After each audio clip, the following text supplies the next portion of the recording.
MegaMech is an open-source, turn-based strategy computer game that simulates the classic BattleTech board game. Currently, MegaMech supports all the rules from the BattleTech introductory box set, most of the rules from the Total Warfare core rulebook, and a number of advanced rules from the Tactical Operations rulebook, in addition to some house rules. The game offers simple AI bots that one can play against, although their intelligence is pretty limited. The game currently supports multiplayer via TCP/IP, though play by email is possible through the exchange of saved games. Although it has a simple graphical engine, it's a nice way to play tabletop games online. For other games, I recommend Vassal, but MegaMech is a nice option for BattleTech simulation on the internet. In this video, I learned how to play MegaMech with some assistance from some friends, and this is my first time playing. Also, please don't mind the crickets. I'm trying to play with my windows open, and it's unfortunately summertime. Okay, so what am I doing? Can you go over that one more time to turn off the sound? It's under View and then Client Options. Mm-hmm.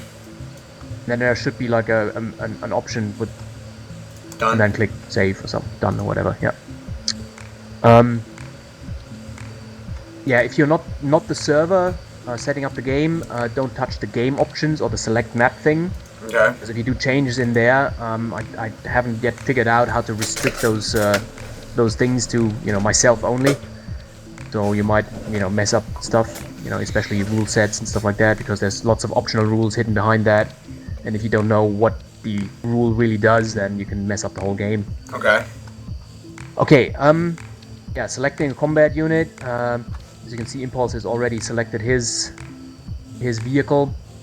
Click on Add Combat Unit, and then obviously the game also includes tanks, battle armor, infantry, V2 aircraft like helicopters, aircraft, freaking even up to battleships in space and shit like that. So you can do all sorts of different scopes of gameplay.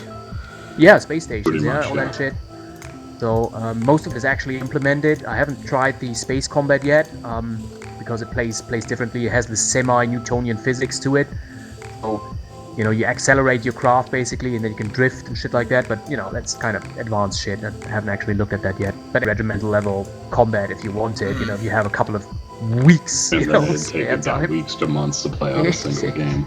Exactly. So, anyways, yeah, filter for unit type mech, weight class. So we're gonna go for medium class, Impulse, you say? Yeah, medium. I think the highest, just to make games semi-quick. Oh, all right. Okay. So weight class medium. The type should be IS introductory box set standard. That's the standard default thing, so you don't have like all the advanced shit. Okay. And then at the bottom you see all the different, mechs basically with the chassis and the different versionings on it. Yeah. Filter by weight. Weight, yeah. Weight or battle value. So you want to go for since Impulse selected one with a roughly 1,000 point battle value.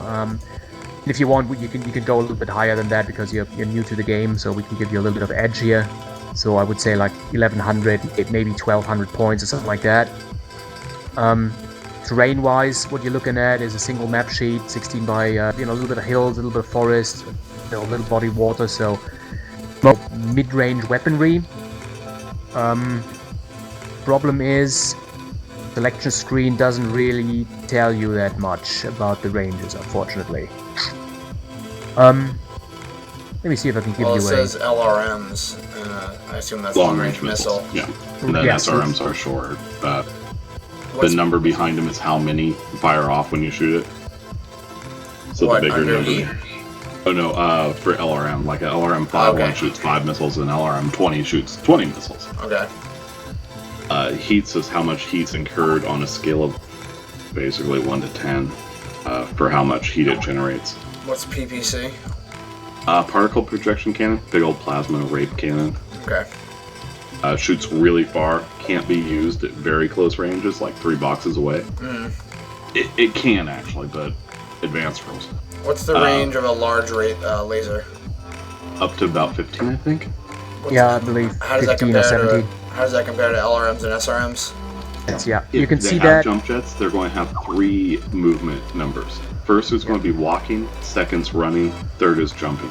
Okay. Like if you look at the assassin, it has a walk speed of 7, a move of 11, and a jump of 5. Okay. Yeah, So- let me see if I can find you one decent design for the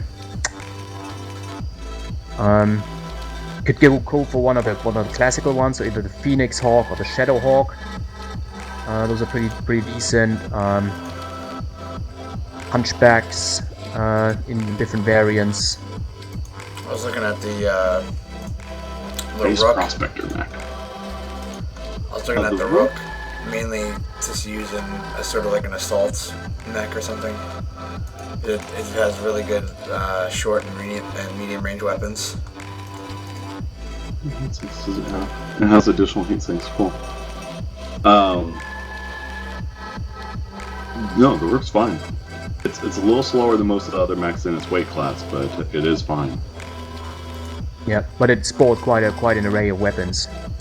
What you're gonna run into is heat problems, if you look at it, is 2 of the weapons are rear facing. which is not necessarily a bad thing. No. If the enemy maneuvers behind you, you can still shoot him. So it's always good to have. A lot of the heavier designs actually have rear mount weaponry. You can see that. You see, medium laser bracket rear or R, which means rear mounted. Okay. That's a fine mech. Yeah, all of the weapons are going to be hit pretty decent range. Okay. Yeah. Except for the PPC if it's too close. That's why you have the small laser to counter that range. Okay. What game is this for? Battletech. It's old board game version. Mega Mech. Oh yeah, that simple program interface you guys found. Yeah. Have to, in balance reasons. For balance reasons, that thing is fucking fast. That's why I didn't take a runner. I didn't want to. I don't know. If we were playing a city map, it'd be comical, but I don't want to deal with something with a 7 or 13 movement. Yeah. Is that alright for you? Since you obviously got the short end of the stick here. I'm fine. Alright. Just said unit Rook has been customized. What did you do changes to it or something? He changed his name. Oh? Change of pilot Oh, name. Oh, okay. Yeah. The gunnery skills, the lower the number, the better. We could get into that later. Not really important. Yeah. It also modifies the battle value in the end, but. Okay.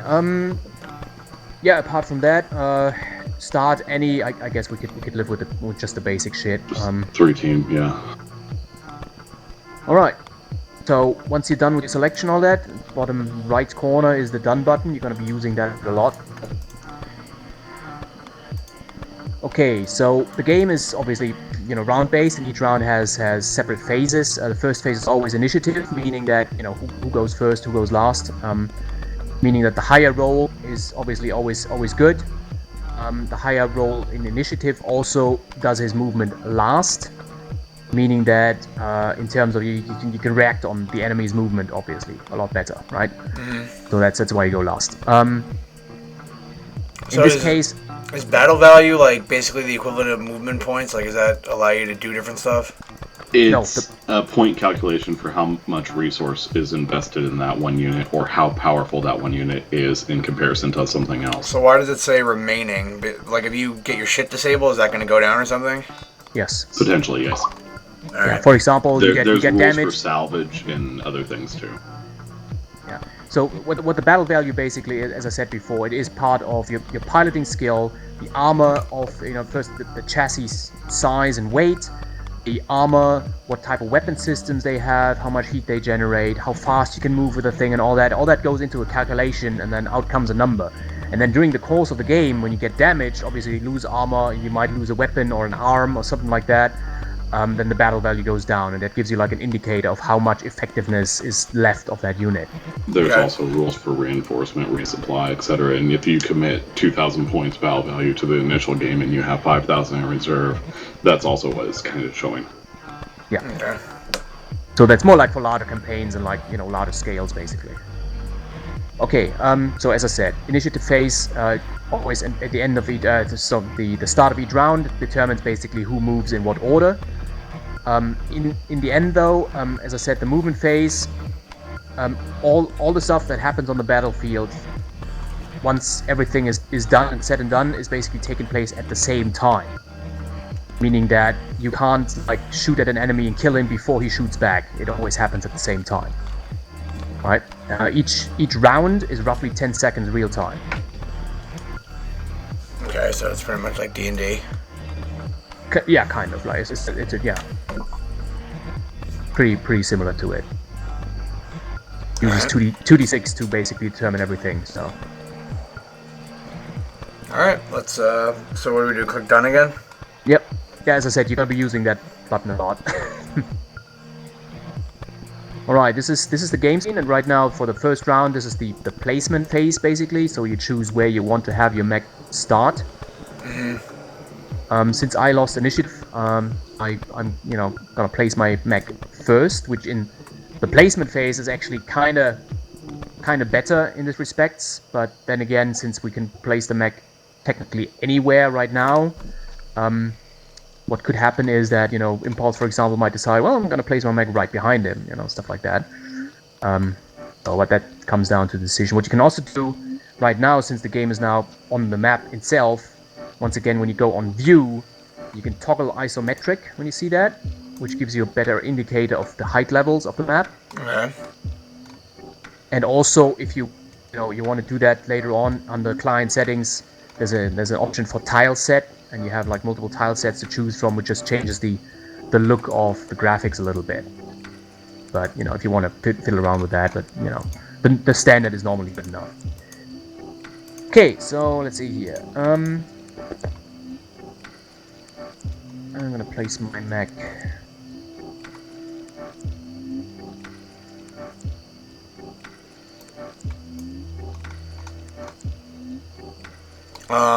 Do the trees block line of sight? Yes, Depth the of trees will, or type of trees will. Okay. Yeah, that is basically later on in the weapons phase is actually more important in terms of weapons effectiveness. I'm gonna explain that later, but yeah, trees like you would expect in real life, you get bonuses from standing in trees and all that stuff behind hills and so on. On top of hills, not so much. Having a high elevation position doesn't really matter that much. There's no In some bonus cases, for it that. actually can hurt you. Yeah, because you're more exposed, obviously. And you can't aim down from, let's say, a level 3 down to a level 1 right in front of you necessarily. Yeah. Okay, when you want to place your mech basically, and you want to have it face a different direction, so you place it first, it might face like north. Yeah. You don't want. I just If noticed you want that. to circle it around, you just shift click on any hex next to it, and it will turn the mech. Alright, cool. And then later on for the movement, the same principle applies. You can plot your movement basically across the board with single clicks. Do like turns with shift clicks and so on if you want to.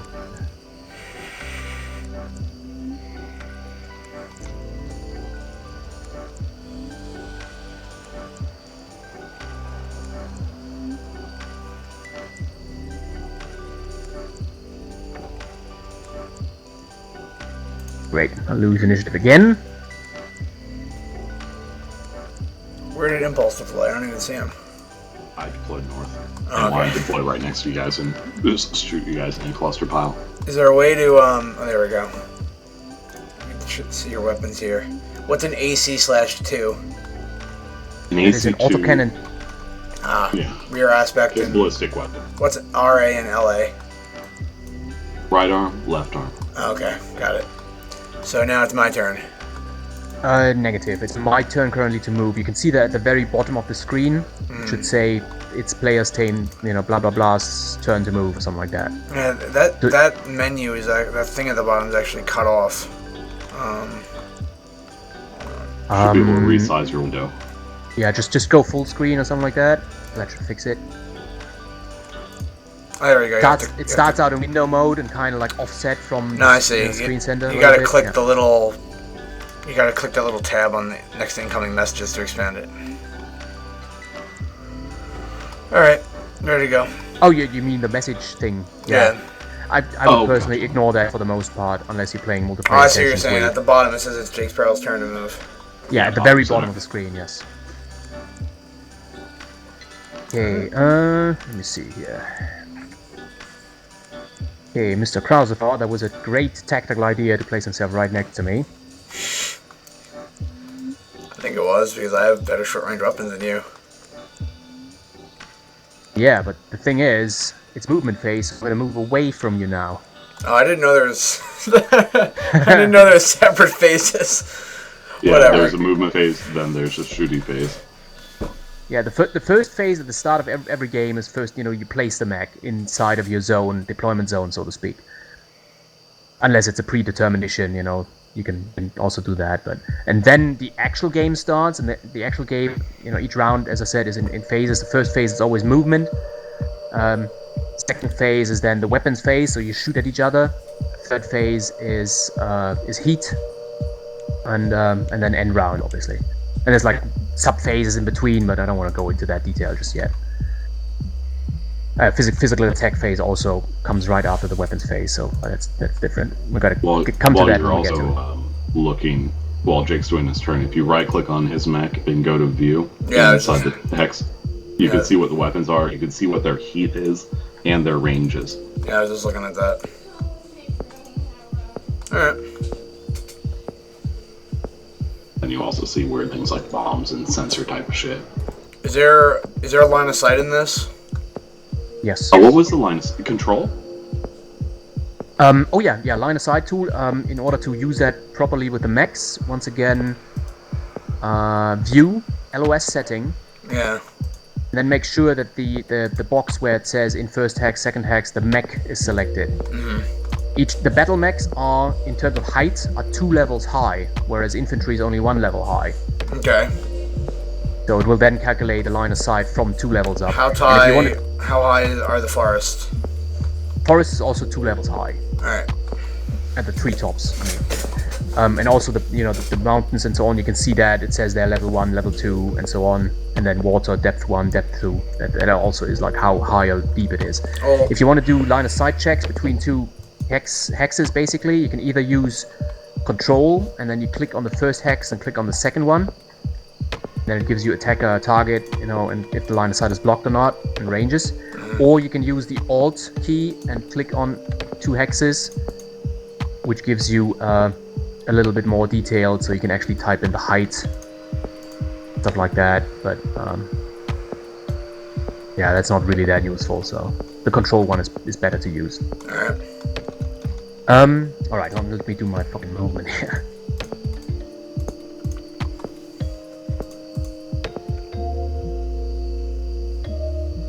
What's the difference between walking and running? The amount of heat generated. First of all, walking, you generate 1 heat. Running, 2 heat. And jumping, at least 3 heat, or the amount of hexes that you covered. So if you jump more than 3 hexes, you generate more heat. Which will then in turn affect your to-hit roll, but also the to-hit roll of the enemy. Meaning that when you walk, you get a +1 on your to-hit roll, if you run a +2, and if you jump a +3 on the to-hit roll. And the enemy gets, for each, it's starting with 3 hexes, and then for each 2 hexes that the enemy moves, the enemy gets +1, +2, +3, and so on. Meaning that if the more you move, or the faster you move, or the further you move, technically, the harder it is to hit you. Yeah. But it does not include things like turning on the spot, or going from 1 hex and then going back to the. It only gets determined by the actual amount of hexagons that you covered total. Understand. So if you only move 3 hexes, it's not going to impose much on the enemies to hit roll. So you gotta kind of balance that out in terms of your own bonuses or whatever. Okay.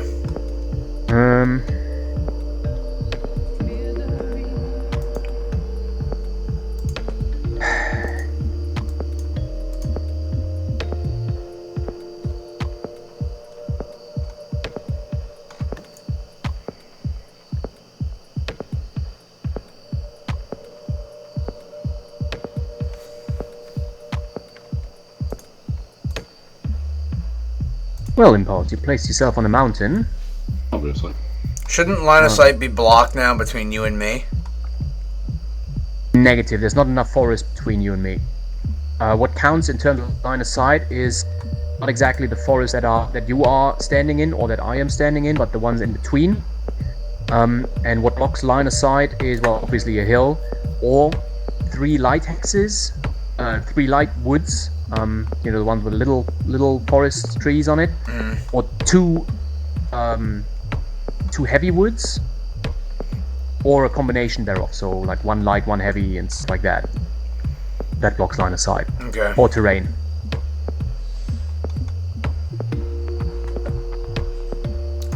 So is it my turn? Yes. Yes. Oh, duh. Okay. The movement, basically, what you can do when you want to, find out if you can move to a particular hex, you just click on the hex, and the computer will try to plot a path for you and get as close as you can with the amount of movement points you got. Okay, so it takes 2 movement points to get through a forest, it looks like. Right, so in terms of movement point expenditure, open terrain, moving forwards is 1 point. Turning the mech, 1 hex side, left, right, and whatever, one movement point.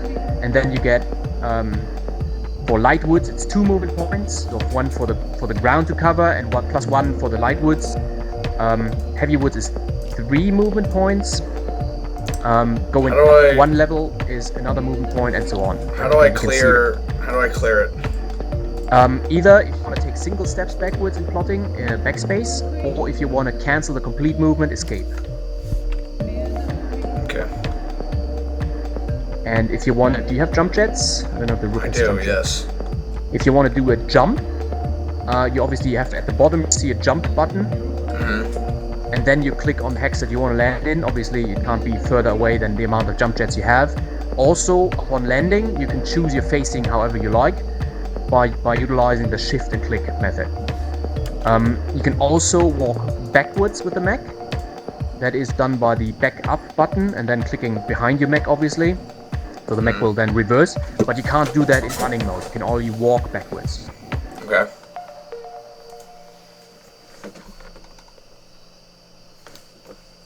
Right. Oh, I see Impulse just waits. He's gonna pick off whoever survives. Yeah, probably. Alright, now it's the weapons, obviously, so now I've got to, choose my targets. Well. So, let me see here. Is there melee combat in this? Yes, the physical combat phase comes after the weapons phase. That is basically, that goes, you can either kick, if you have your legs free basically, or you can punch. Or you can only punch if you have not used a weapon in that arm. What you can also do is you can do charging attacks. That's obviously done in the movement phase, and can only be done if you actually win the initiative, so you know where the target is. You can do pushing movements. If you have both arms free, and for example the enemy is standing on the edge of a mountain, you can just push him off, and stuff like that. So it's lots of options. And the most infamous move obviously is the death from above maneuver. So you basically use your jump jet and you try to jump on top of somebody, which is a very high risk maneuver. Alright, so let me see here. So I'm gonna fire my medium laser and my goddamn FRMs at your face. Alright, now I have declared my use of weapons. If you want to actually see that, what I'm shooting at you, there's a little arrow currently pointing at you, and you hover your mouse over it, it says, what I'm firing and what target number I need to hit you.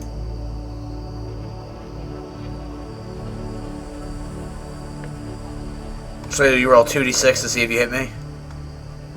Yes. So technically anything beyond 12, so if you have a to-hit roll of 13, 14, whatnot, that's just impossible to hit. It will also tell you that, is it currently? No, it's Impulse's turn, so let him do that first.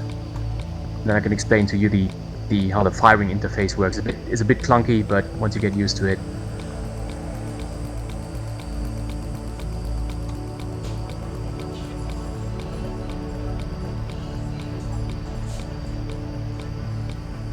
kind of weapons you got, Impulse? You got anything LRM? Oh, an AC2. Yeah, you might be able to use those possibly. With the ACs, the AUG cannons. 17 to 24. Yeah. The range brackets that determines what to hit roll you need. So the base to hit roll is always your gunnery skill, which is by default 4.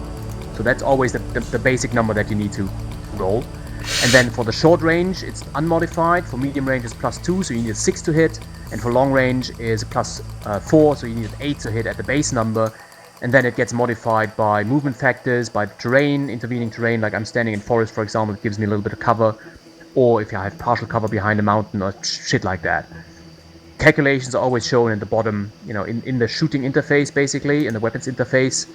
At the bottom part of it, you will always see the calculations. So basically what you now do is, with your mech, selected, should be automatically selected. You click on me to choose me as your target. And then you have the list of weapons, and you can click on each weapon. And, obviously see all the weapon stats like heat damage, ranges. And at the bottom, it also gives you the calculation, what you need to roll and how that comes to pass, what numbers go into it. And then if you want a fired weapon, at the bottom of your screen, there's a button that says fire. That will designate that weapon as being fired, and will skip over to the next weapon. And then you can once again evaluate, is it worthwhile to fire it or not? If it is not, and you don't want to fire the weapon, you either use the skip button, or you just, on the interface itself, you just click on the next, the weapon next to the line. Sorry, how do you see what your current weapon is that you're cycling through? The pop-out window that gives your weapon groups on the left-hand side, it's the one that's highlighted. Any weapon that's been designated as a fire will have a plus in front of it. It's actually an asterisk. I see, so I right-click, I go to weapons, I see fire, skip, and alpha strike. Did a second window appear with your mech's information? There should be like a little floaty window. It should say like Rook something arcade dash whatever. Hold on. Or NH-1D. What you can bring that up by just when you right-click on your own mech, and then click on View. I see, I think. Hold on, let me see if this actually works.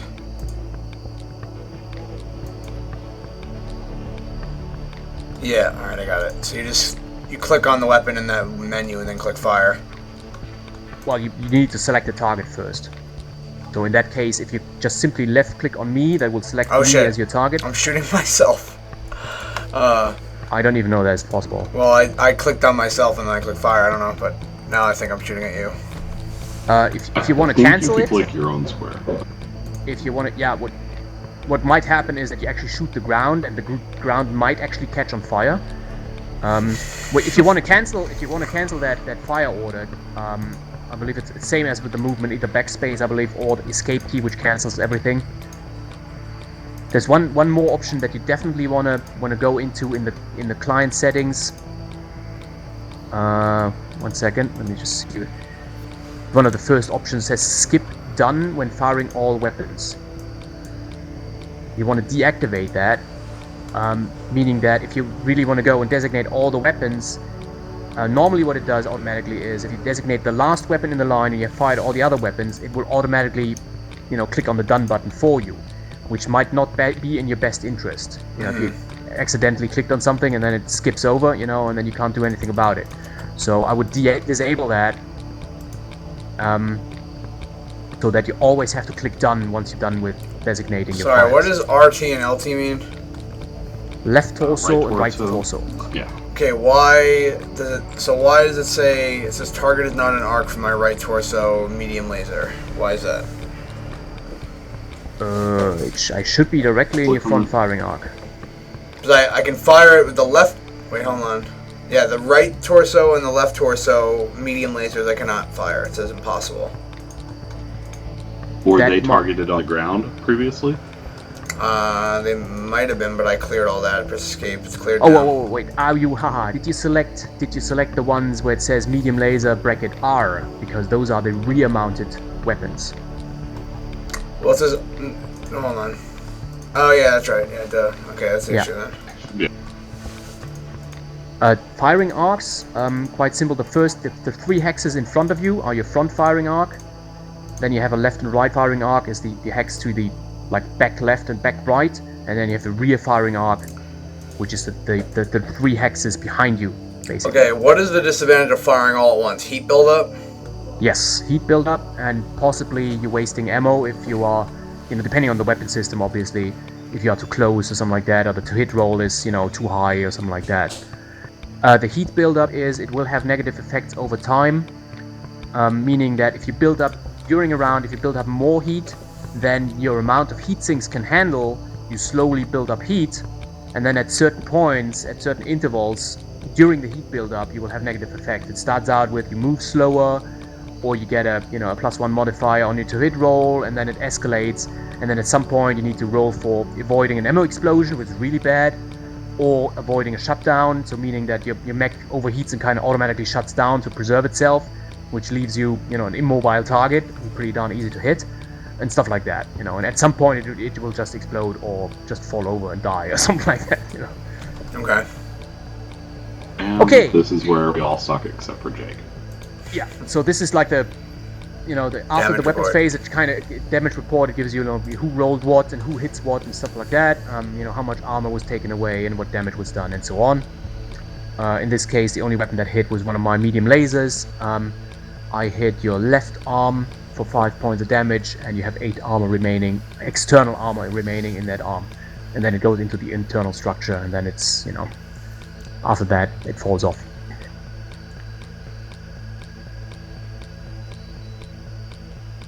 Alright, now this is the physical attack phase. Since we are, it only initiates the physical attack phase if there are actually valid targets. In this case, we are kind of standing face to face, so I can punch you in the nose or something like that.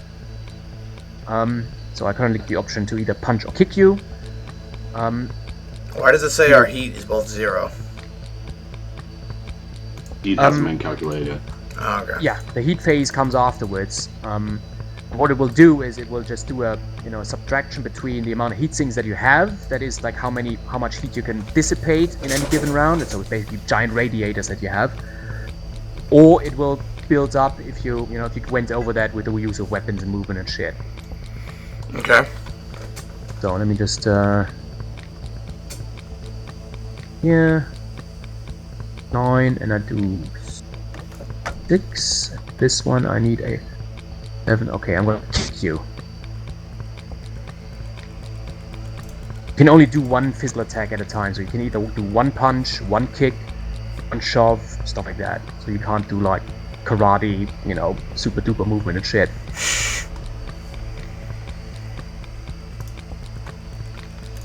Alright, now if you want to, once again, same as with the weapons, if you want to, attack me, obviously you click on me to designate me as a target. Yeah. And then you have a punch button and a kick button.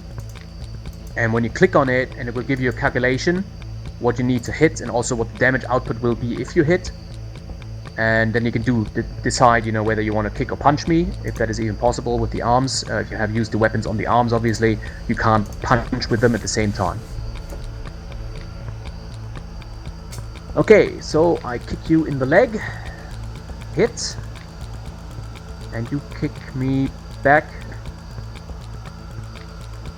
and we both don't fall. So what happens now is, we both kicked each other, obviously, and then what follows is a so-called piloting skill roll. Since obviously you can imagine when two, giant war machines with 55 tons start kicking each other, that's lots of shaking going on, and it kind of is hard for the pilot to keep his mech, stable, so he doesn't fall over, and that's what the piloting skill roll does. It kind of checks if you fall on your face or not. Okay. In this case, it's okay. Piloting skill roll, base piloting skill is a 5. In this case, it's unmodified, so you just need to roll over 5 or above, which succeeds, and that's fine. And this is the heat phase. Now it does the calculation. As you can see, we haven't accumulated enough heat to build it up, so we are all at 0 now at the start of the next round. So if you go above your number of heat sinks, that will give you like permanent heat or whatever? Right, yes. Not permanent heat, but it has to wear off over time. Yeah. Yeah, exactly. Another thing about heat, if you're really in trouble or you have a really shitty design that builds up heat like fucking crazy, you can always utilize water sources. So you can stand like in a level or depth 1 water, and if you have heat sinks in your legs, those will work double time then because of the water. Roger that. Or if you're like super overheated, if you manage to get into a level 2 water, then all of your heat sinks will work double time, so you can dissipate heat really quickly. Okay. Right. Now you can also see BV calculations. So it says, for me, for example, 1029 BV remaining from 1064. So you can see I already lost a couple points due to the damage that was done due to the kicking. But that's not really for like a small match like this where everyone has only one mech. That's not really, you know, of much importance. But if you have a larger force, you know, you can do. You get a little bit more feedback about how effective your force is, because it calculates the battle value across the board, like all units. Alright. This is the point where we yell at Impulse for not clicking the goddamn done button. There we go. So if you roll the lowest, that means you go first? Yeah, if you lose an issue, go first. Typically, yes. There are some exceptions. Basically, if you've been failing for like 50 turns in a row, eventually you'll get your chance to go first. That's actually just an unofficial rule that I activated. It's called the random number generator compensation. So, because the number is random every time, if you keep losing initiative, the game, you know, gives you bonuses over time. So every couple of turns, it gives you like a +1, then +2, +3, and then at some point you will win the initiative. Just to compensate for that, you know, random number generator thing. Mm-hmm. It's actually a good rule, so, you know, because you can get initiative fucked pretty badly in this game. Okay. Where to go next? What are those 2 health bars? What's the top one and bottom one? The top one is external armor, and the bottom one, I believe, is internal structure. It's just a little indicator of, you know, plus minus how much damage was sustained. It's not really, can't really tell much. It will change color over time, so you can get a rough picture of how damaged that mech is. If you want to get like a more detailed picture, for example, you want to see what is damage on my mech, right click, view, and then you view it and you see the pop-up window. Yeah. Then you have little tabs on top where you can, for example, the armor panel will then show you with color coding and numbers and so on, you know, what my current status is on the mech. Okay, yeah, I need to get the fuck out of here. Kind of.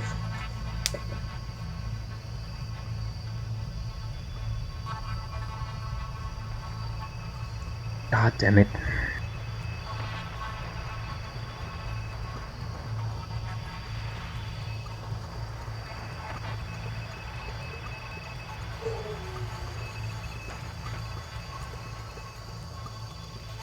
Well, kind of maneuvered myself into a bad spot. Because whatever I do, either I back away, exposing myself on the open ground for Impulse, or I must maneuver in such a way that you can possibly get around me in my rear arc. Wink, wink. Oh yeah, rear arc. I know you like that. Well, I'm just gonna back up a little bit. Yeah, there's one extra rule in effect from the Advanced Technical Operations rulebook. That is, if you are standing still, like do no movement whatsoever, the enemy gets a -1 on the to-hit roll, just to reflect that, well, you're an easy target because you haven't moved.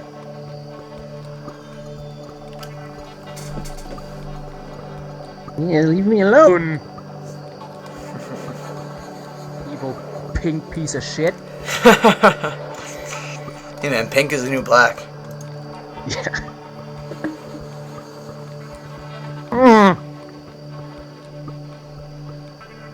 You just stay on your fucking mountain up there. You just wait. You just wait. I'm gonna push you off of If it. Impulse tried to shoot at me, would You'd have a chance of hitting him? Major difficulties. I can hit that square. I was able to hit that square last turn. But I now have a two-level tall object in a heavy forest, also blocking my shot to you. Is there a chance you could have hit him and then hit me? Like, is there a friendly fire? Is that simulated? That's an extra rule. Really advanced rule, not active right now, I don't think. Yeah, I haven't activated it. I kept it fairly simple. Okay. So you can, there's a shit ton of extra rules and optional rules that you can implement. In this game, actually, it does make sense to, if you want to go for like maximum realism, you can activate all those options, and since the computer does the calculation anyways, you can, you don't give a shit. Saves you on 5 minutes worth of dice rolling, yes. Yeah, but in the board game, if you want to do super realism, one round can take literally hours, and that's not even joking. We played a game once, and I just tell this story every single fucking time, with I think we had 4 players, with 1 mech each, so nothing special, on a single hex sheet, played for 12 hours. Nice. But just because every single one took like that merry fucking time moving the mechs around and stuff like that. It was friggin' like one of those, Masters level chess games, like Kasparov against Jet 9 or whatever that computer was called. Deep Blue? Yeah. Jet 9.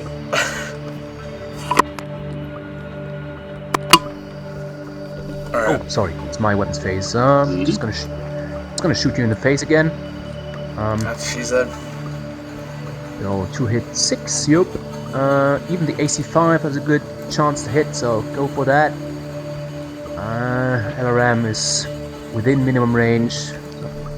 All that shit. There you go. Enjoy. Yeah, the LRM is technically just for, indirect fire support or for long-range fire support. It has a minimum range of 6. Meaning that minimum range basically means if the enemy is at the minimum range, in this case 6 hexes, you get a +1 modifier, and then for each hex that he's closer to you than that 6, you get an additional +1. So at a range of 0 or 1 in that case, I would have a +6 modifier on my to-hit roll, which is pretty bad. Can I target an individual component? Not with this current rule set. You can do so when I am an immobile target. So, for example, my pilot gets knocked out, my mech falls on the ground, and then if you're standing next to me, you can actually aim at individual body parts. There's also additional rule sets if you have a targeted computer, or if your pilot is, has an exceptionally good gunnery skill and stuff like that, then you can also activate that extra rule. But currently, no. It's more like a little bit random. I mean, you just gotta imagine, as I said, each round is roughly 10 seconds real time, so you can imagine how frantic those battles really are. So those things are stomping around, like, shooting lasers everywhere and shit like that. So it's kind of hard to, aim at stuff. Meanwhile, I'm on top of a hill, sipping my tea, occasionally shooting off a cannon. Yeah. I'm gonna get you. Gonna climb up that level 2 and pull you down on your ankles. By the way, there's jump to that level 3. There's also an additional rule for that. Did you know that? You can actually do for like high mountains. You can do like dangle and drop maneuvers and trip attacks and shit like that. It's fucking crazy what you can do. And climbing. Okay, yeah, thanks for that. Left leg, yes. No, it's your right leg. Almost got that right leg opened up. Okay, so... Ooh, look at that. So I hit your center torso. And I rolled... Why did I... It was a low damage roll. Yeah, where did that... Why did it trigger a crit? Yeah, I'm just wondering, because I just rolled a standard issue 9. Should not trigger the critical. There's a second hit to the center torso. Why? But it says armored remaining. Okay, whatever. Yeah, that's kind of odd. So normally, if you get multiple hits in one spot, it can lower the critical. Yeah, they lower the potentially, roll. yeah, but only if you do over a certain amount of damage in a turn, which we don't think happened. Yeah, what happens normally is there's 2 ways you can trigger a critical. Either there's no external armor remaining and you hit the internal structure, then there is a chance for a critical hit on a roll of 8+. Or if you roll the to-hit roll, and you roll a 12, then you also have chance of a so-called through armor critical, meaning that the shot goes like through a gap in the armor or something like that and hits something internal. 9 should not trigger that. I'm kind of surprised that it kind of shows up like that. Well, at the bottom there, it shows that you fell over, apparently. You fell on your right side, suffering 6 damage.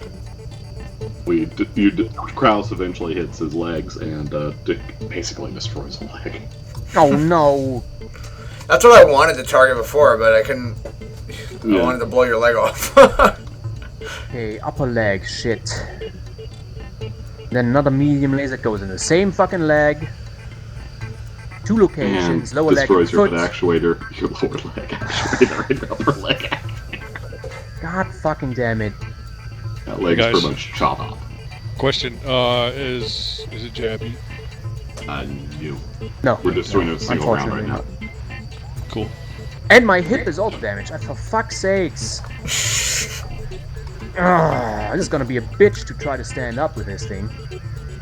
Basically crippled my leg. It's not gone yet, but it's... You've done everything sort of chop it off right now. Every internal component that is important to have in a leg is technically gone.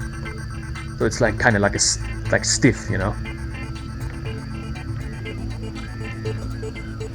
1 point of internal structure remaining. Awesome. Yeah, and just this is the second round, so this is after 20 seconds of combat.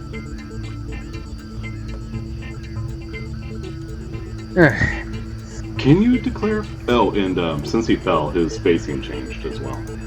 Yeah. Well, that's a random dice roll basically. So what you do is you roll 1d6 to determine the facing in relation to where you're facing first, and then that determines where you take the damage. You take damage according to your tonnage, divided by 10 rounded down, I believe, in points, clusters of 5, whatever. So you're prone. Again, the fucking leg. What so you're prone, so you can't defend yourself, right? I just kick you while you're down, pretty much. Yeah. Yeah, you did. Nice.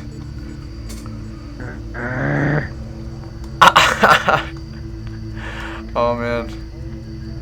You can see now it's up 4 points of heat that round. You dissipated 20, so you're at 4 now. Yeah. Right. There should be no adversities yet. I think it starts at 5 with -1 movement point. It started out fairly low and escalates rather How quickly does it evaporate or whatever? 20 points per turn if you do nothing. What's this Mega Mech thing? Are you guys playing it right now? Yeah. Yes. We'll do another round if you guys want to. Well, don't worry about it. I was just wondering. Well, there's no goals involved, so he's not interested. We're really common at doing these 9/9/12s. Yeah, well, I mean, there are, I think, 3 random number generators to choose from. Oh, I'm sorry, round was 7/7/10.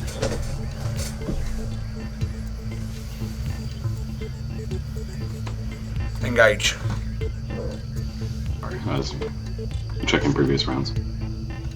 Oh hey, seems like I lost initiative again. So, well... Move! Crawl into that water! Can you actually crawl? Oh, can we in this rule? Your right leg got blown off, I think. I'm not sure.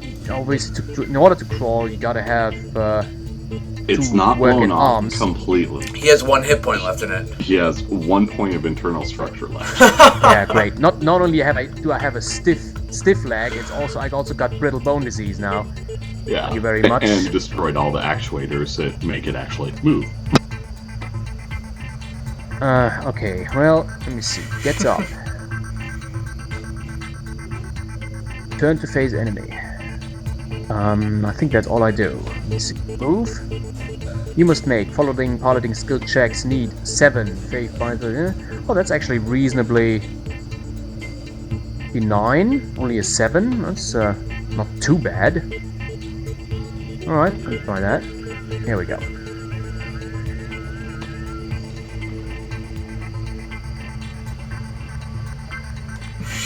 Fucking impulse. She's gonna stay there. She's gonna stay there and shoot more missiles at you. Wow, he's actually shooting an autocannon. Although I'm kind of autocannon dude is really a pretty worthless weapon, except for it has a ton of range. Why don't you And move you up usually to can carry a lot of ammo for Why it. don't you go up to that level 3? Because wouldn't that clear you of those forests in front of you and be able to shoot them easier in the The back? only forests that I'm really being affected by are the ones you guys are in. Yeah. My visual line of sight actually goes over the one before the lake. Right. Yes. In Holy that shit. way, elevated terrain gives you a slight advantage when it comes to like looking over things, obviously. But you know.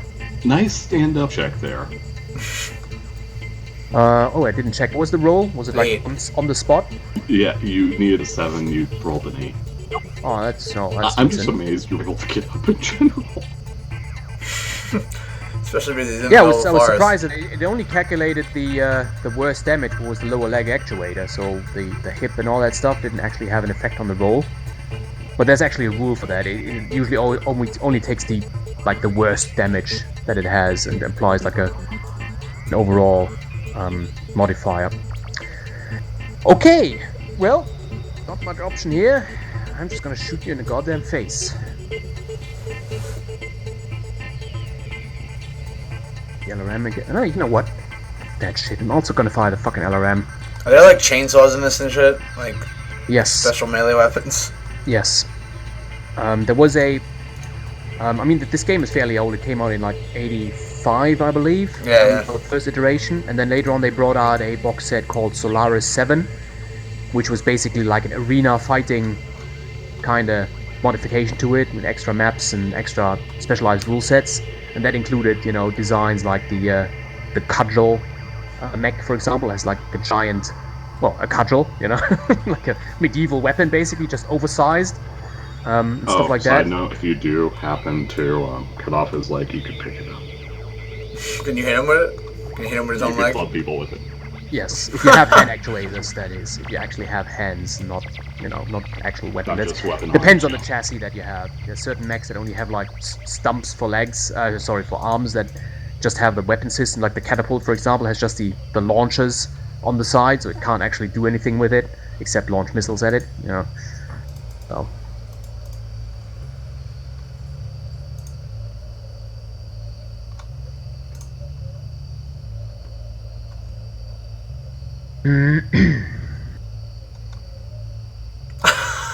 You guys are destroying each other's legs non-stop. Yeah, what the fuck is going up with that shit? Medium laser, right torso, right leg once again. Fucking A, now it's yeah. gone.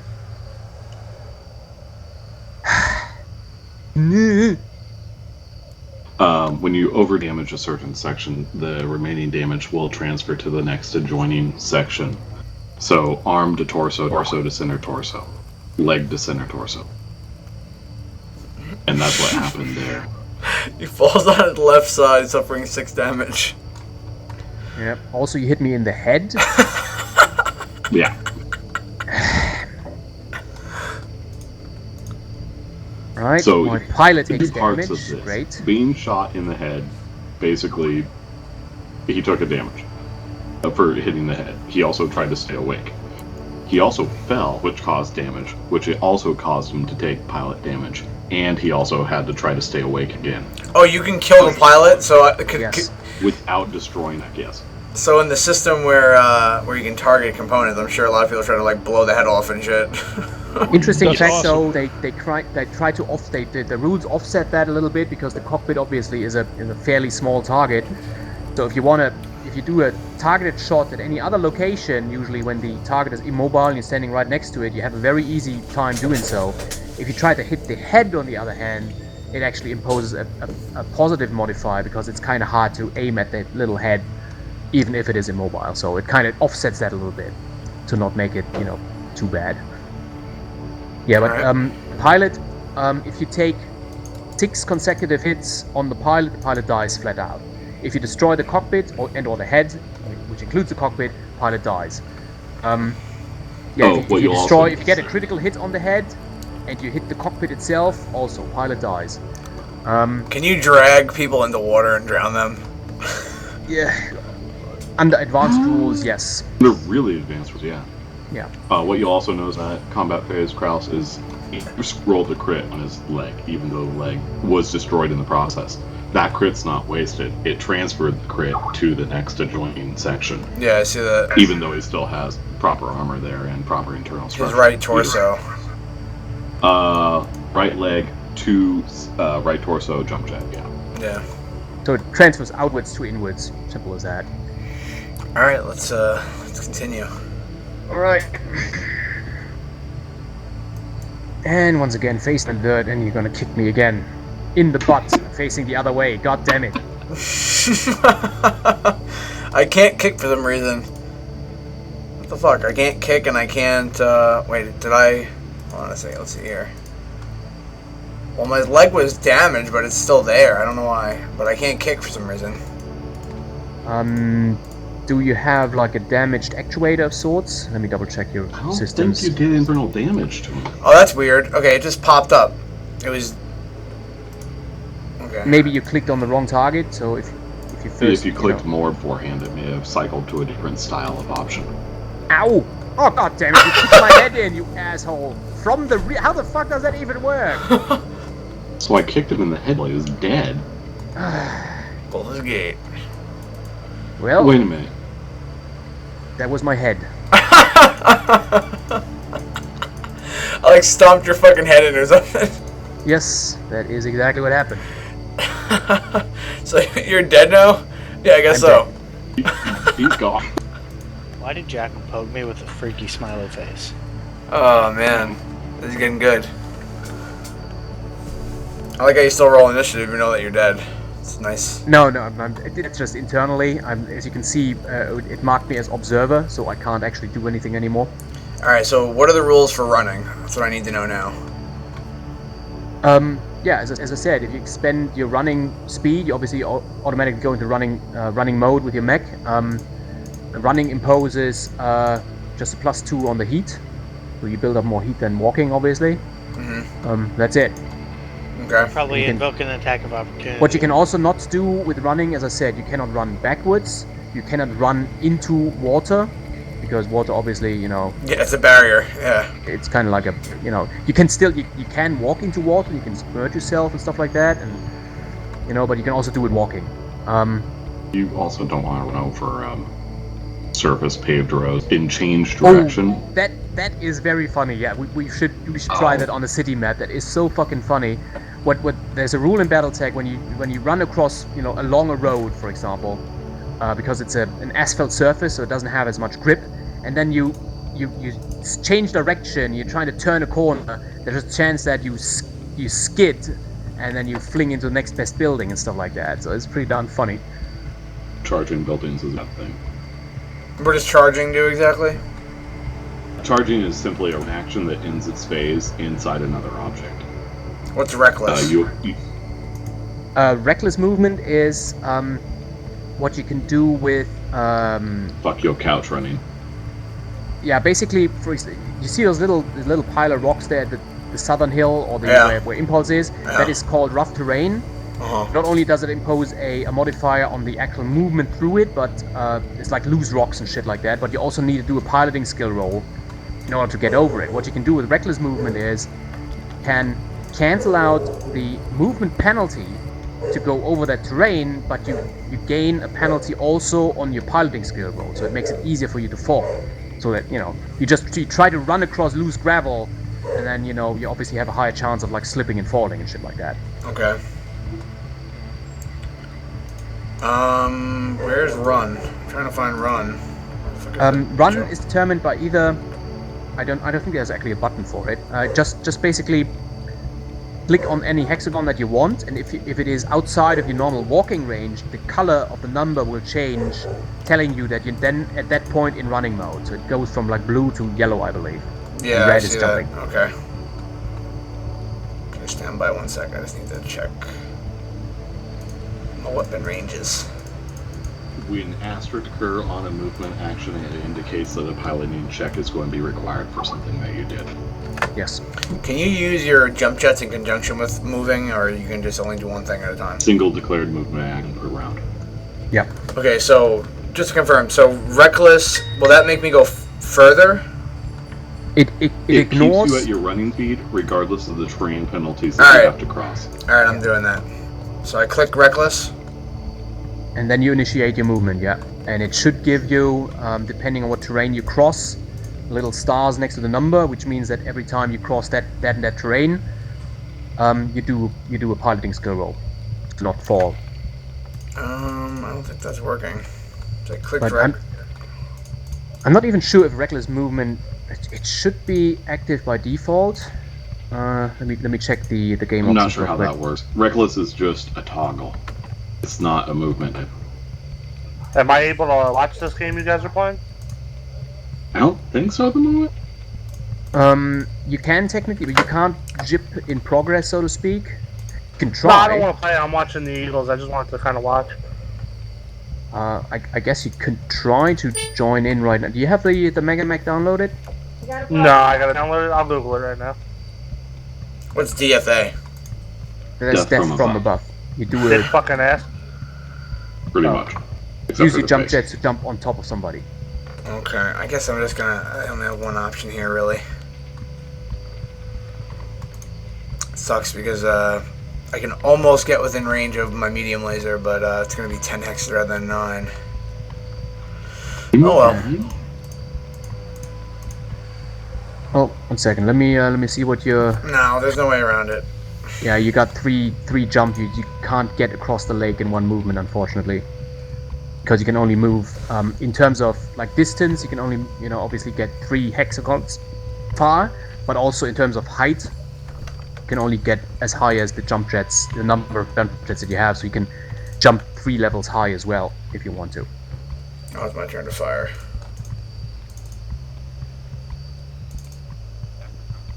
Firefly.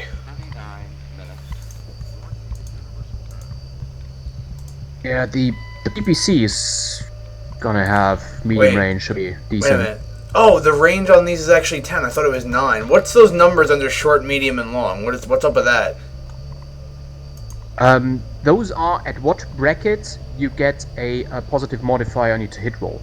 Meaning at short range, without any other modifiers, it's your basic gunnery skill. Medium range is a +2, meaning 6 to hit roll. Long is an 8 to hit roll. Okay. Plus any other modifiers that apply, for example, forests, your own movement, target movement, etc. Okay. What's a field inhibitor? Field inhibitor on the PPC cancels out the minimum range of 3, but it also imposes a risk of the PPC backfiring or exploding. Oh, I should have just turned that off because no reason for me to have that on right now. It's harder in this to hit case, at close range still. yeah, only at close range. The PPC has a minimum range of 3, so if the target is within, that close range, then it makes sense to turn it off, but it is also a very risky maneuver, because as I said, it might destroy your weapon and actually damage yourself with it. Because it generally is a giant fucking lightning gun. Shoots out a ball of like electrified superheated plasma or some bullshit like that. So you don't want to have that backfire in your internal structure.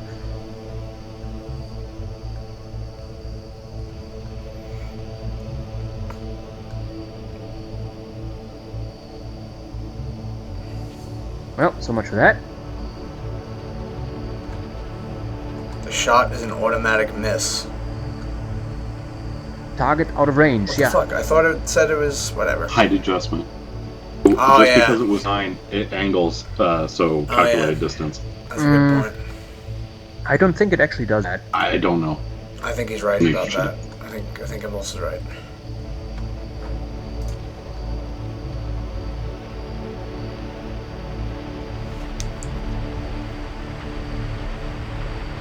Like that here.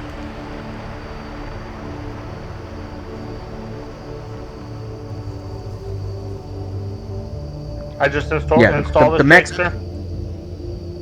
Just unpack it any way you like, and then run the Megamac EXE.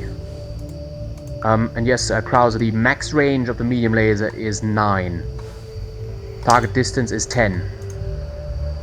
When you look at the long bracket, the last number that is the maximum range of the weapon system. Yeah, but why is the range 10 but the what? Like one's 9 and one's 10 doesn't make sense. Okay, let me just count the hexagons manually. 1, 2, Well, 3, 4, no, 5, 6, 7, 8, 9, 10. No, it's 10. Yeah. Okay, isn't his line of sight obscured now to me? Partially, yes. He should have partial cover, yes. He's like halfway behind the... You can still see him, but only his upper half. So, the rule that applies now is actually a modified partial cover rule. Well, you might have maneuvered yourself into a dead zone right now. Yeah, we're both at dead zones right now.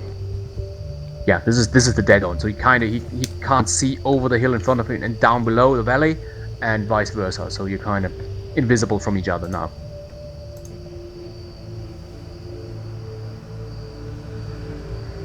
Basically gave you a turn to soak up all the rest of the heat you may have had.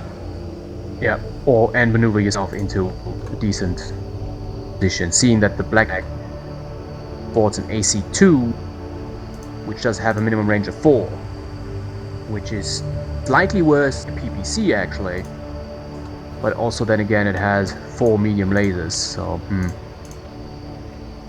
yeah, I would say you're roughly on the same level playing field more or less.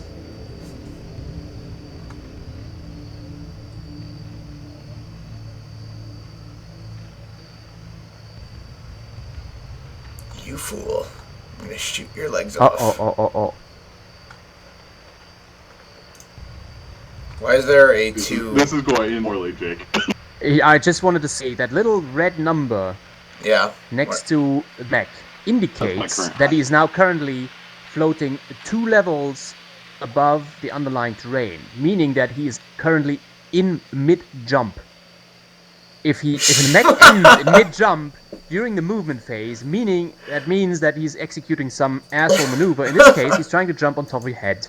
See, that's what I was gonna do. I was gonna use my jump jets to fly on top of him. Alright. You both had the same silly idea, huh? Well, this is all or nothing, so I'm just gonna fire everything at you. Yeah, that's one thing about the risky has, maneuver like, is damage. not only is actually hitting the target and landing, on the target properly a big issue. This is because only 20% chance. Yeah, so it's pretty low chance that he actually hits you. So he might crash land somewhere. But maybe landing in your square. Oh, son of a bitch, you hit. The other thing is, while you're in the air, technically everyone on the goddamn battlefield can shoot at you because you're visible for miles. Yeah. So yeah. So don't jump. Yeah. It's a why next very time? risky maneuver. I'm scared of what's gonna happen once this turn completes. Oh dear God. He missed. You're white anyway, Kraus. You don't need to be jumping around, my man. Oh, missed it by 1. Needs a 3 to stay I conscious. knocked you off the hex, though. Yeah, you did knock me off the hex, but you didn't get on top of me or whatever. I destroyed my rear right torso armor, and I landed on my head. Yeah. Oh, that's it's a shame not that- exactly great. It's a shame that there's no animations in this, like worms. That would be fucking hilarious. Okay, so in Yeah, addition to it's- landing on my head, I destroyed 7 points of internal structure as well. What's RTR? Rear torso? Right torso, right torso rear. Right torso rear, got it. Let me know when the round is over. Yeah, it's probably should take that much longer. Impulse just crash landed in some forest somewhere. And Oh, I man, landed down. this- Oh man, you could probably punch me right now. This is gonna be this is gonna be good. That actually might be possible to punch, unless he probably fired the weapons in his arm, so he might not be able to. Alright. I should have no issues running this on my laptop, right? Oh god, no. No, you could probably run it on your just wanted to fucking make sure. calculator. Alright, I can connect them, I think. So I wanted to do. How do I get on top of him? I wanted to climb on top of him. I see climb mode. Is that what's jump? Yeah, that is only if you want to go mountains over level 2. Yeah, if you want to climb a 2 level and a point high, then you'd have to climb. Yeah. Which you can only do obviously if you have arms and friggin' hands. So. How do you do jumps? How do you jump? Is with the jetpack, right?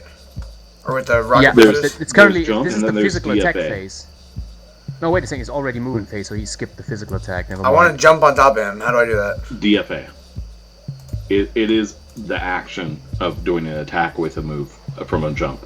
Can't Okay, perform. so- It says Yeah. can't perform DFA. Must be done with movement. Right, exactly. That's the same with the charging attack. You have to be in the initiative phase. Basically, you have to be behind the target. So you need to know where the target Oh. is before you can actually jump on top of it. Right? Okay, so he's going to kick me in the fucking head here. Well, you can try to stand up and face him, or run away, or do some other shit. Who's pink and who's yellow? I'm pink. I'm on my back right now. I'm prom queened. Kick him in the ass, Cross. It's his turn. It's his movement turn right now. Yeah. Impulse. If you want to do movement after standing up, so first off, you obviously click on stand up. If you want to just change the facing, shift click around your mech. If you want to actually move away, then after using the stand up feature, you just plot your movement like usual. And the mech will then try to stand up. If that succeeds, he will instantly move through that location. Yeah, I'm trying to see what I could do right now.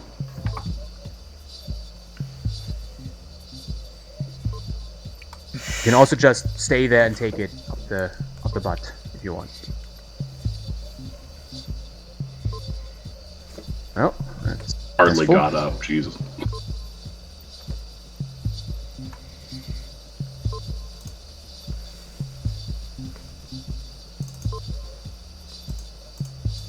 Yeah, oh, I just noticed that Boone was able to connect as an observer at least. So if you wanna, you have the thing downloaded, you can actually right now connect and observe the current game, which should only take a couple more minutes, I guess. I think he's already doing that. I saw Boone connect. I didn't see Yeah, didn't that's see what I'm Crow saying. connect. Okay. Yeah, I'm watching.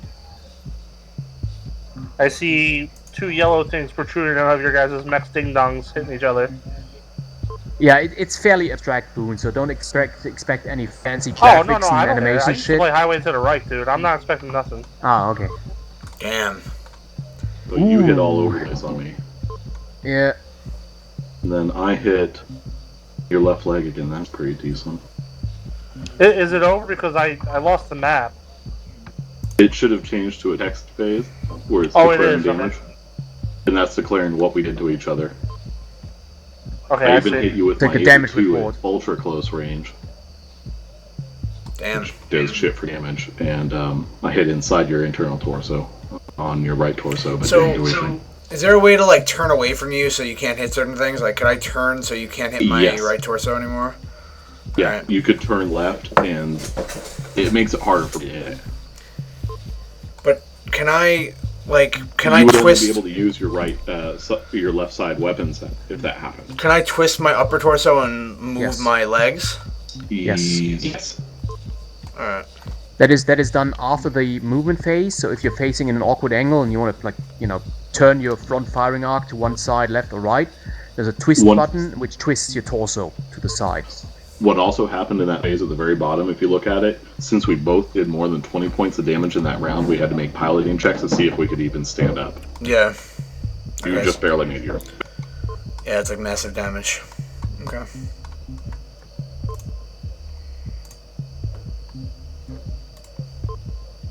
Time to kick. For some reason, I can only kick. That's it. I'd like to. You like, fired weapons in your hands Oh, Yeah. okay. or your arms. Got it. There are mechs with no weapons in certain arms, so they can punch people. Yeah, there are also mechs that actually sport a giant hatchet. It's actually called the Hatchet Man, and well, it runs around with a friggin' axe. Wow. Well, there is a Hatchet Man, which is a smaller one, and then you got Axe Man, which is a larger version of it. Damn. I've Yeah, been I smote. kicked you. I've been smote. And you have far better heat management than I do.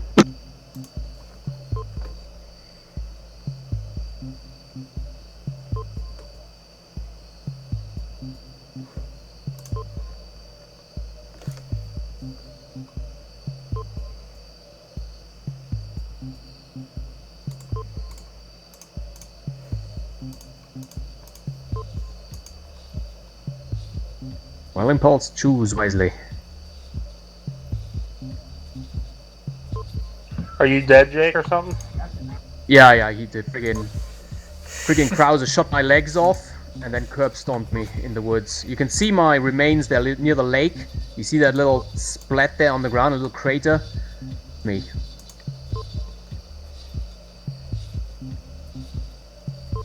Lucky son of a bitch.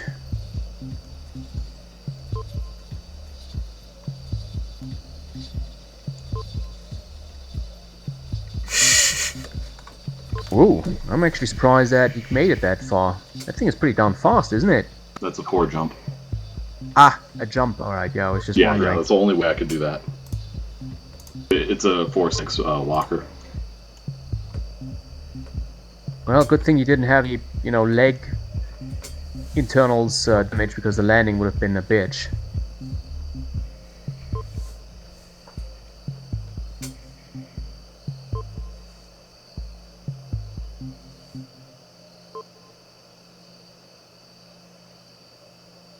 So when I see like level 1, level 3, are they mountains and hills, or is that like them flying in the air? Yeah, Boone, go to view at the top left, go to client settings, and change it to isometric. No, there's actually isometric. Yeah, there's an option, toggle isometric. It will kind of protrude the terrain a little bit. Okay, makes it more easily. cool, thank you. Alright, I'm going to try something risky. Now, the reason I did that is so I could try to... What the hell? I'm not taking attack so I can punch you. Let me see if that works. Okay. I don't know if this is going to work too well, but yeah. Punching actually does less damage than kicking, but since you're using the punch location table, you have a 1 in 36 chance to hit the head. Man, that sucked.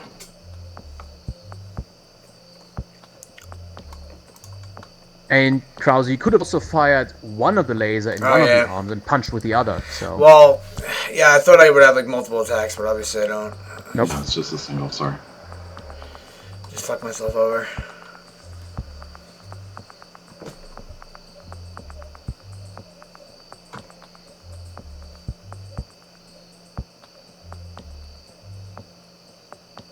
If at least I didn't activate the option, but normally with the standard mechs, the pilots automatically eject, although you did stomp my head in, so I don't think my pilot would have had the chance to eject anyways, but could at least, do a barbecue at the lakeside or something like that.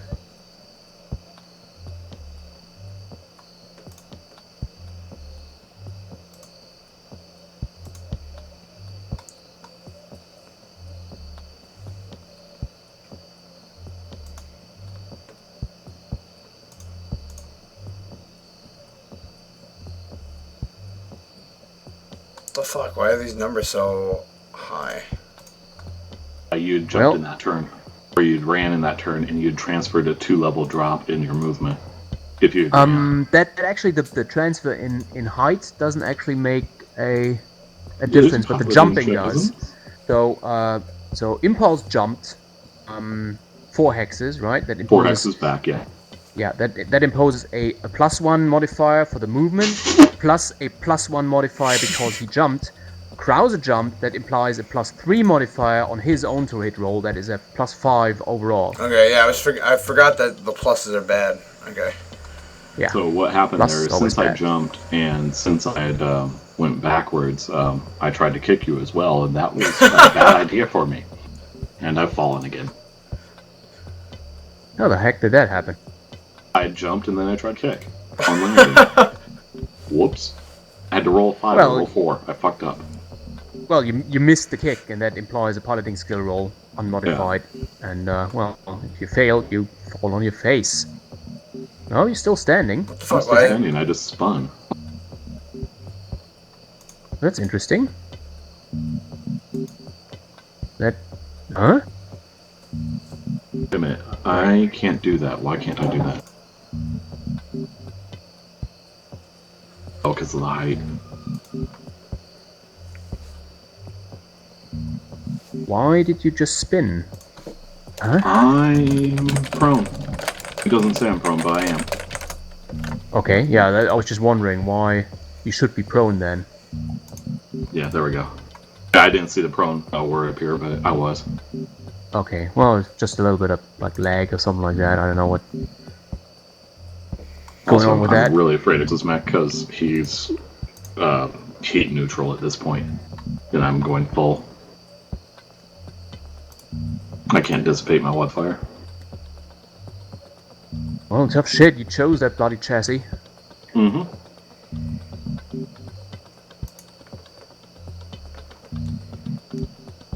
I didn't fuck up standing. Yay!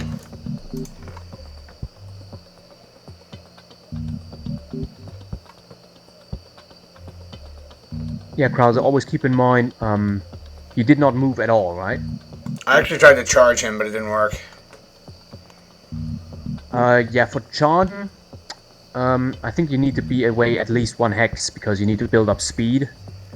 Charging at like close, direct, basically you're touching him right now, more or less. Yeah. I mean, the hexagons in real life terms are roughly 30 meters across. And one level of height is about 6 meters, so the mech is like 12 meters in height. Why wasn't I able to attack? I didn't have an option to attack. I guess that's because I charged or something. Did you do an attack motion in your movement phase? I did charge. Whatever. Okay, maybe that gets resolved now. Nah. Because charge is physical attack. That should have been wired already. Are you certain? Should have been resolved, I think. I did it 2 screens ago. Oh god. No. Now it goes. Physical attacks for Rook. Charging back attack. Yeah, I was going to say, it's a physical attack. So what happens is, you sacrifice your weapons fire during the movement while doing the charging. It's just like similar to Death from Above, basically. And you charge into the enemy. And the charging, though, gets calculated by how much speed you build up. So at this range, the charging is not really that effective because there's only one hex difference. Yeah. But you knocked me, you displaced me, which is a piloting check as well. And you fell on your front. Yeah, the charge itself did no damage, but my fall caused damage. Well, you had to do 2 piloting skill rolls. You missed the kick, and you were charged, and you failed one of the skill rolls, and you fall on your face once again. And Kraus didn't fall. Also, Kraus, keep in mind charging attacks. I mean, obviously the target takes more damage than you do, but the attacker also takes damage. Yeah, I saw that. Yeah. You go into ramming speed, I mean, you know what that does. Yeah.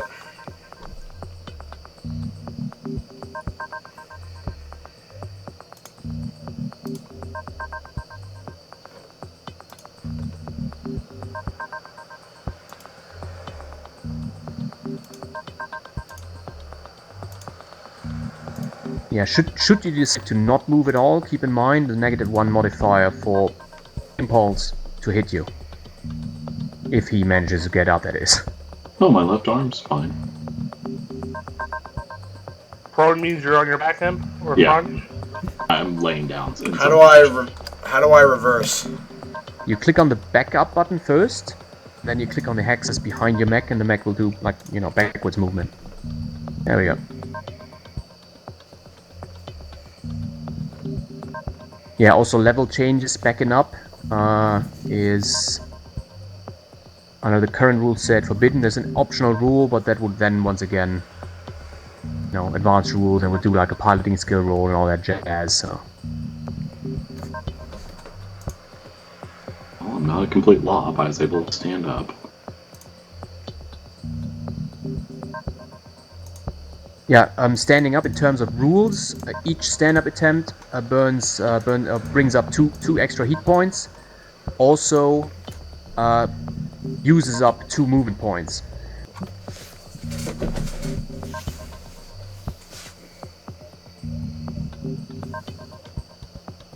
I'm having a different issue right now. Wow, even the PBC only needs a 7 at that range? I was getting up, I haven't moved. Yeah, that's a complete unmodified, or nearly unmodified. I have the inhibitor on. I don't know if that... Yeah, the inhibitor, when you... Well, you can do the calculations. The base roll is 4 at that range. He is standing at 2, that's a +2 modifier on the to hit roll, that makes a 6. Plus you moved walking speed, that's a +1, makes a 7. And he hasn't moved in any way, he just stood up and still standing in the same place, so there's no modifier on that. And there's no terrain in between, so 7. Which is still a pretty darn decent roll.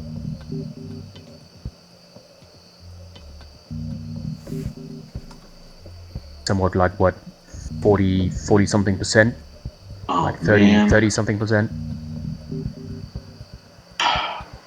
Sucks.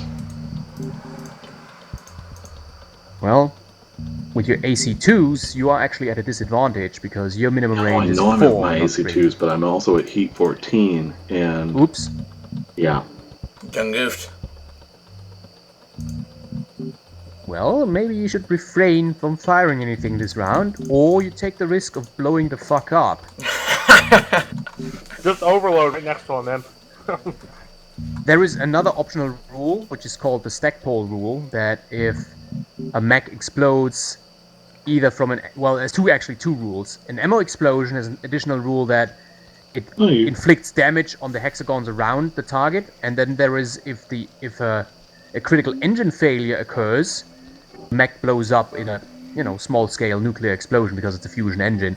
The thing is, though, it's called the stackpole rule because a BattleTech author that writes their books basically invented that, but a fusion engine in a physical means cannot explode. Yeah. It just shuts off. So yeah, you only destroyed one of my weapons there. Yeah, I see that. Ooh, 19 heat, and avoid. Oh, you lucky son of a bitch. Well, there's a fairly low roll there. So I wanted to see if I could do the ammo cook.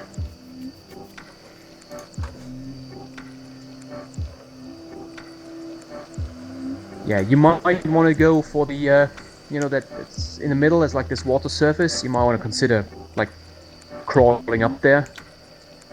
Kind of put your feet into it. Then again, it might take you like 3 turns to get there with the penalty. Did you fucking jump? Yeah. You know how much that heat that generates once again? Oh, man. Okay. Oh, God. It's gonna blow up. I'm struggling here, man.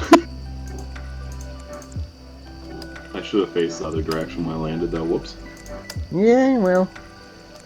I don't think my guy is facing the right direction. I want him to move up 1 to the left and then face right. I'm pressing shift, I'm clicking on Impulse's pecs, and...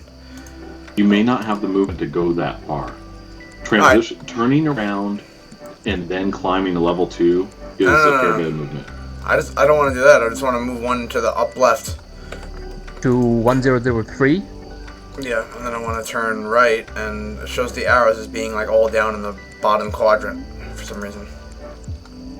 Okay, so what you do, just press cancel to cancel all the movement for now. Yeah. And you see, when your mech is standing there, you see that little white arrow that shows you where he's pointing. Yeah. Alright, so you click on the 1003, and then you click, where you want to face either the rough terrain 1103 well, I or clicked on Impulse. I shift click on Impulse. Yeah, and he should turn. You should see like little arrows pointing around the edges of the hexagon. Yeah, it's like on the one bottom. pointing up. It's on the bottom for some reason. Yeah, you might want to do that. Above. Do the 1303 as your direction of facing. For turning, I would recommend using the hexagons that are directly next to your mech. So the 1103 or the one where you came from, the 1104. I think you were turning the wrong way to try to get to me. Yeah, because sometimes the computer just overthinks things and like turns you in random directions and shit. So it's still a bit buggy. I mean, this thing is, as you can see from the versioning number. Yeah, okay. Yeah, there you go. So now you have him in your front firing arc, and everything should good. And you're also exactly at minimum range, which imposes a +1 modifier for the PPC. Well, I would have got +1 if I would have moved anyway. We got another +1 for moving another hex. Yes, you walked 1 hex, or you walked away. So that's a +1 modifier for your own movement. You are at minimum range for the PPC. That's another +1. Impulse jumped 1, 2, 3, 4. That's a +1 for his movement, plus another +1 because he jumped. That's a total +4 for the PPC, meaning that you would have to roll an 8 if I'm correct. Unless you have heat builds up, which modifies that further, but I don't think you have. I was so tempted to flip my arms and shoot, but I had to fucking explode. Some variants of mechs without like lower arm actuators. Oh, I think it is. Basically, if they're just weapon arms, are stumps that you could actually flip reverse 180. Rear center torso and right arm. Oh, cool.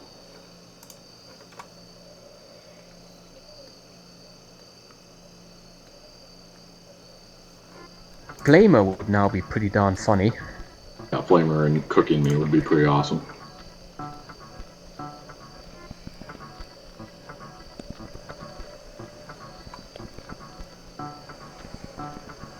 Jump on his head, Impulse. I can only do that after he's moved. Well, you can go, walk down the mountain and hide behind it like a little bitch you are. Okay.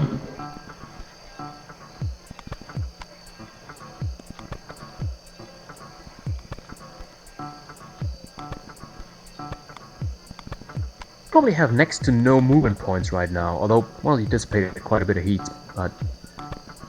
I got myself down to 14, I think. Or 11. 12. Yeah. Still more than you have friggin' heat sinks, so... Yeah. I'm not in the You are risk of fucked. fucking exploding right now. Ammo cook-off wise, at least.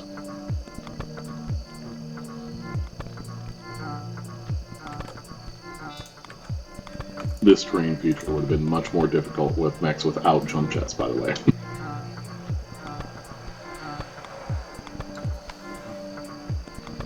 Yeah, this is very forgiving terrain. I mean, it's very light, like just a little bit of hill and a little bit of water and stuff like that. This is actually the basic BattleTech map that comes applied with the game. There are a shit ton of other maps that are way more complicated than this, or have way more height differences. There's one that has like a city map that has like a tower that's I think 21 height levels, something like that, right? Giant high-rise building thing. And you can also, with this game, there's actually a map editor inside of it, so you can basically build maps as you would like them. Holy shit. Oh, lots of shit happening here. Okay, hit its center torso, hit internal structure, hit engine. Ooh. Destroyed heatsink, destroyed medium laser. Critical hits on components destroys them. Yes, partially. Not on engines. It And can the gyro. damage them if you have multiple. So is my medium laser destroyed? That one is, yes. And one of your heat sinks out of your fucking 20. 2 heat sinks, actually. Did you guys build your own mechs to spec, or do you pick them? We just picked some of these. You can build your own as well. When it comes to damaging internal components, I mean, the engine can take 3 total hits before, just being destroyed. Each hit imposes first hit imposes a +5 heat per round, second hit at +10 heat per round. Also, there's something about the shielding. What was that again? What that was. It was something about the environmental sealing and stuff like that. So your pilot can take damage From due to an the exposed radiation engine gaping. core. Yeah. What else is the gyro? Can take 2 hits total before completely failing. And if the gyro failed, obviously you just fall down and you can't move. Could Kraus jump up and push Impulse off that mountain? No. Technically, yeah. Not I on could this try hill to- right here, right now, from where he's at, because of his movement's too low. But yes, he could. Not in this phase, though. I don't think. I but it's really possible don't think in he the has game, enough right? movement. Yeah. Yes, it is. It would be really bad for me to get knocked off a level 3 hill onto a level 1 terrain. That would be really bad. That'd be awesome. Well, it's even more fun, that aforementioned high-rise building map. If you have 2 mechs duking it out on a level 21 friggin' skyscraper, if you manage to push one of them off, it's pretty hilarious. Oh god, he's jumping again. Oh, he's doing the friggin' 50%, bay. man. 50%. Oh shit. God damn. You're probably going to die both of you. Well, we shall Or see. I have more leg armor right now. We're both 50%. If he hits you, what can happen is, you now shoot him with all your weapons. You might even kill him. He disintegrates into little bits and pieces and still flies at you. Kind of like impact, like his burning husk just impacts on your head. Oh, even hit on left torso. Section destroyed. And I lost gyro. What did you destroy? Wait a minute, you destroyed You my got center cord. torso? Center torso is done, yeah. Oh, I got cord. Fuck. Wait, so are you gonna be like separated now? I'm dead. Oh, you're dead. There are Okay. basically, what now happens is that there is a left arm and a left torso, a right arm and a right torso, a head, and 2 legs flying at you. Oh, okay. It's kind of like a giant hole in the middle. I'm not quite sure if it actually does kill it. I know there is an extended rule for that. No, it doesn't. Okay, it's done. Yeah, there is, in the rulebook, there is an additional That should have been a charge. rule for that, for like shrapnel that kind of flies at you. It's like still a bits and pieces coming at 45-ton husk hitting you. Yeah, exactly. But you got lucky and you hit my center and I just went everywhere.